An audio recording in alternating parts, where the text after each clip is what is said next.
Alright guys, just want to put a quick video out about cheat meals, reward meals, and developing a healthy habit or a healthy winning attitude. I was quickly scouring through some Instagram and some Facebook on the weekend, and a noticeable amount of posts were about cheat meals for the weekend.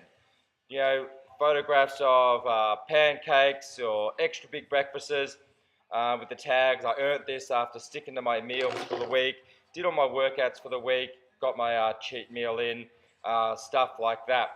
Now, this is a bit of a confusing subject because for most people, the minimum amount of effort that has to go in to reach whatever goal you want to do, whether it be weight loss or weight gain, whether it be toning, whether it be an athletic sport, the minimum amount of work you have to do is eat right, which means that for the least amount of effort, you have to eat clean every day. You have to eat all your meals, you have to drink all your water.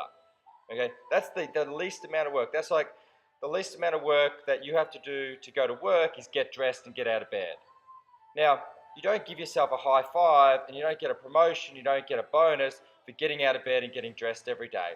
Yep, we're in this pattern where you do the least amount of work to work on your goal and you get a reward for it at the end of the week. That's ridiculous because you're doing the least amount of work and you're giving yourself a reward, which for most people is actually undoing the least amount of work that they've done.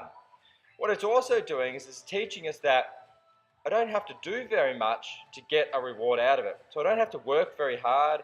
It's creating new habits that are actually holding us back.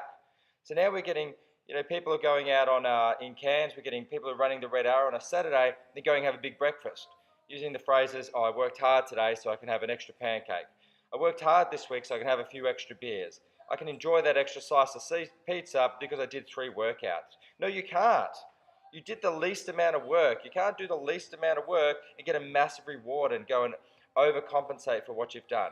What you need to do is you need to set a bigger goal and make it harder to achieve and actually earn that reward. Just like your job or just like our kids. My kids don't get taken out for dinner because they finished their math test or they went to school.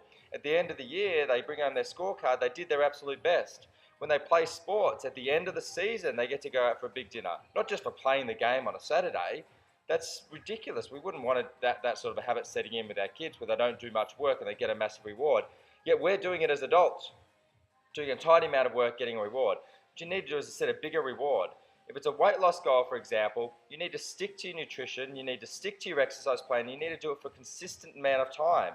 6, 8, 10, 12 weeks. You need to do that consistently, day in, day out. And in 12 weeks or 6 weeks or whatever your goal is, once you've earned the right and you've done it consistently for that amount of time, then you earn the reward. Then you deserve to go out for dinner because you've done the hard work.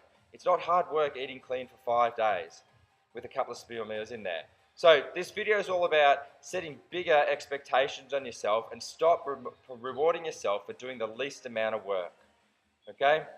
All right, have fun, and I look forward to some comments in the underneath.